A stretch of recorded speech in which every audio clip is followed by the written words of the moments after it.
1500 करोड़ के घाटे में एचआरटीसी कैसे चुकाएगी कर्मचारियों और पेंशनर के 800 करोड़।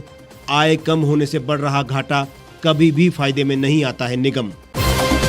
देश में 31 मई तक आएगा मॉनसून। केरल से 100 किलोमीटर दूर है मॉनसून, पर इस बार धमाकेदार एंट्री की संभावना बहुत कम। 2 हफ्ते की शांति के बाद खार्किव में फिर गोलीबारी, 8 लोगों की मौत, 17 घायल। और मिशन रिपीट के लिए जयराम सरकार ने महिलाओं को दिए 2 बड़े तोहफे, कैबिनेट में किए पास।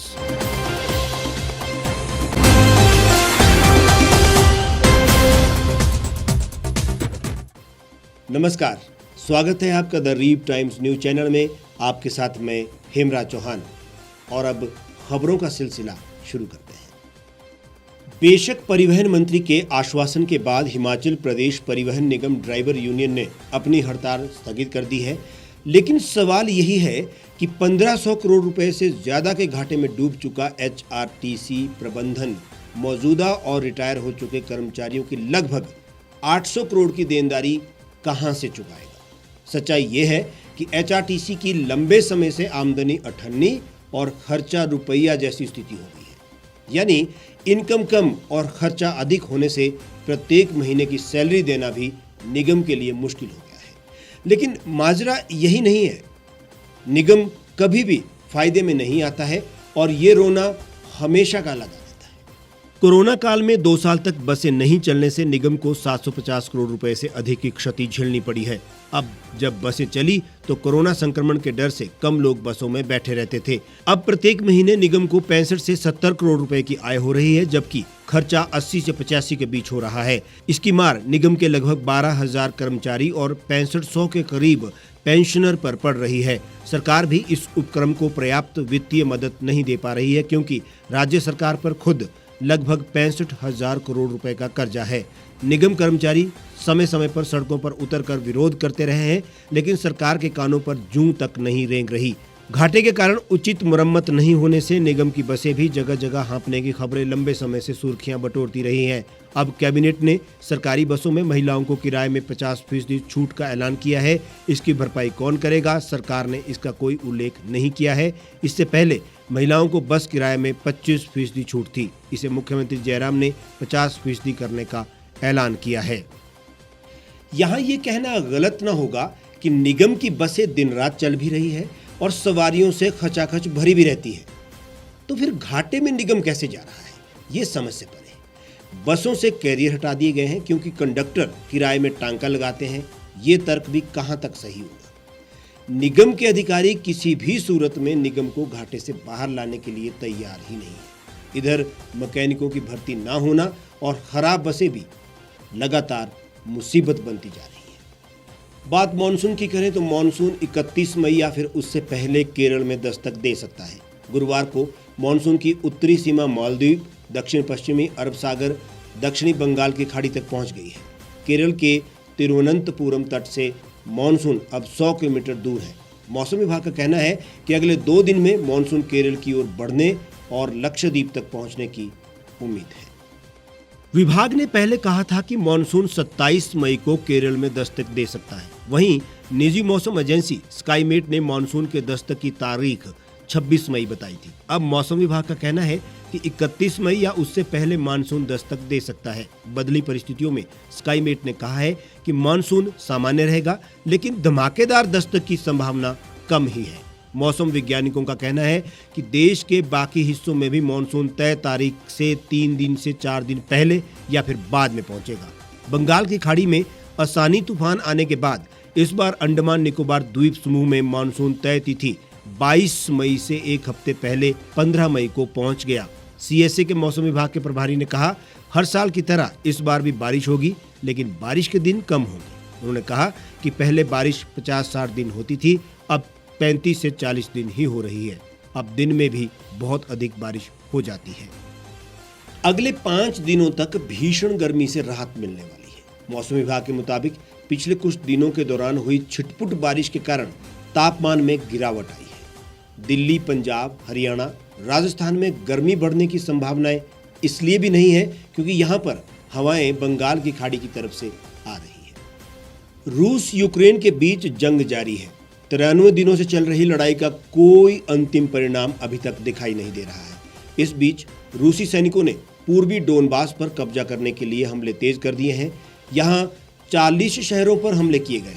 इधर 2 हफ्ते की शांति के बाद गुरुवार को रूस ने यूक्रेन के दूसरे सबसे बड़े उत्तर पूर्वी शहर खार्किव में गोलाबारी की है, जिसमें 8 लोगों की मौत हुई है और 17 लोग घायल हो गए हैं।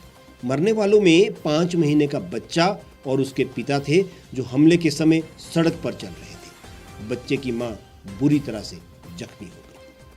क्षेत्र के गवर्नर ओलेह सिनेहुबोव ने बताया कि रॉकेट चालित ग्रेनेड लॉन्चर और तोपखाने से आग की चपेट में आने से कई पास के क्षेत्रों में भी असर हुआ है। खार्किव के पास दरगाची शहर में एक व्यक्ति की मौत हो गई और एक घायल हो गया।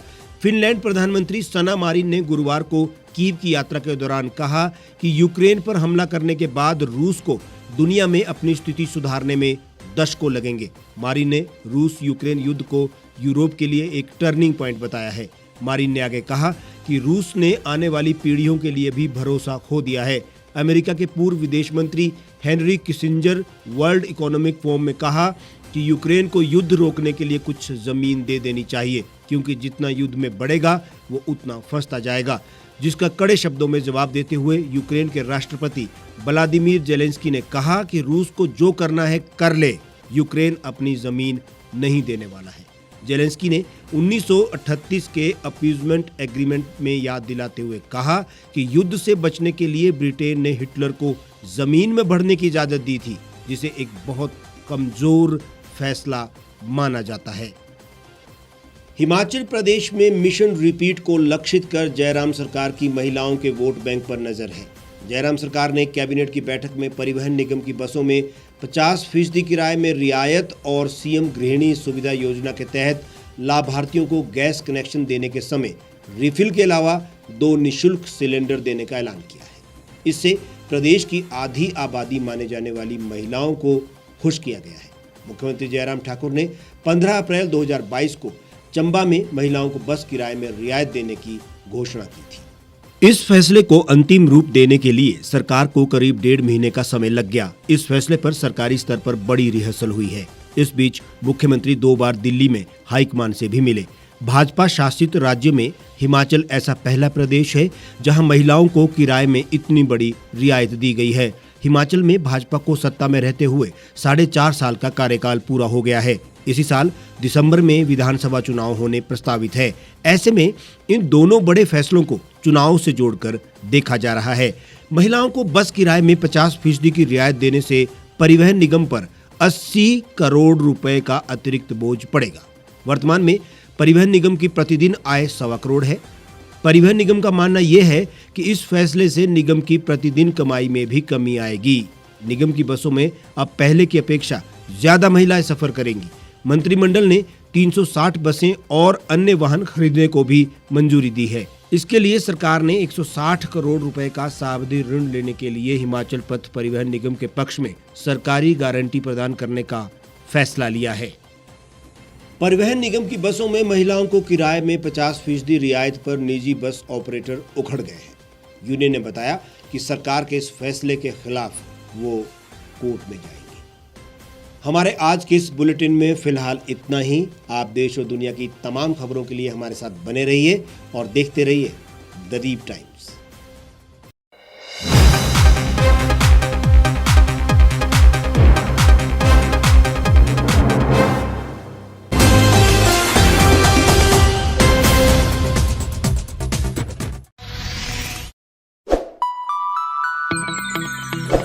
खबरों में बने रहने के लिए सब्सक्राइब करें द रीप टाइम्स, लाइक और शेयर करना ना भूलें।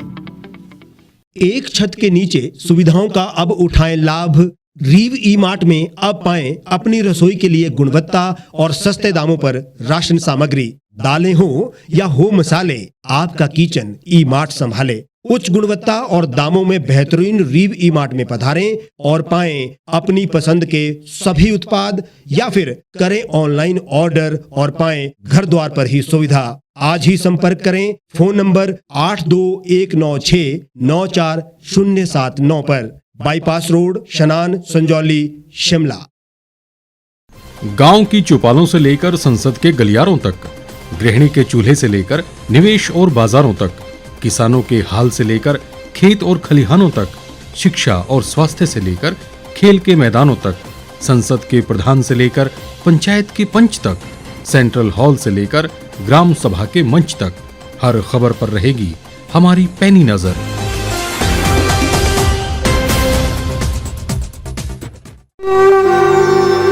भारतवर्ष, जिसे आप दशकों से सुनते आए हैं कि सोने की चिड़िया थी। इसके पंख पहले मुगलों ने कुतरे, फिर अंग्रेजों ने, और आज राजनीतिक प्राणी कोई कोर कसर नहीं छोड़ रहे।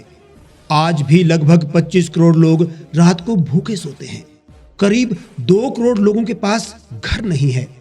भ्रष्टाचार में हमारा 176 देशों में 80 नंबर आता है। औसतन 100 महिलाओं के साथ हर दिन ज्यादतियां होती है और ना जाने क्या क्या। देश की संसद से कुछ ही दूरी पर चादर लपेटे सैकड़ों लोग सुबह नील गगन के नीचे सोए हुए मिलते हैं। क्या आप एक ऐसे भारत की परिकल्पना नहीं करना चाहेंगे जहां कुछ ऐसा किया जाए कि 1 वर्ष के भीतर देश में कोई भिखारी या लाचार भी आश्रयहीन न रहे?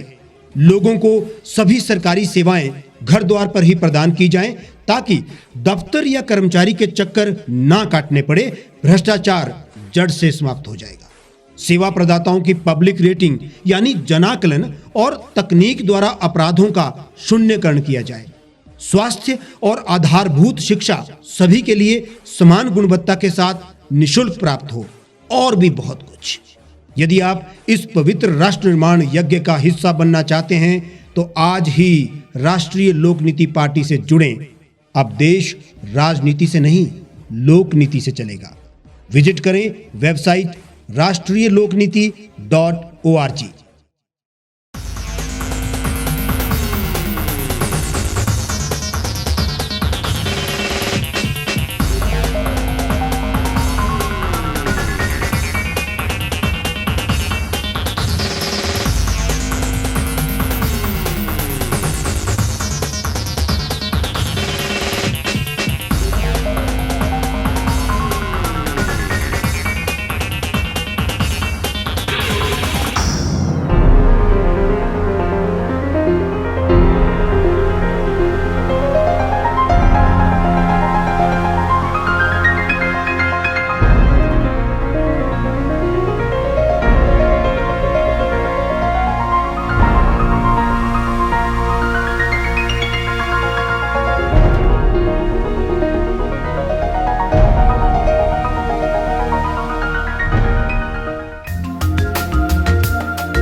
लेटेस्ट खबरों के लिए आप यूं ही देखते रहिए the reap times. Like, share और सब्सक्राइब करना ना भूलें।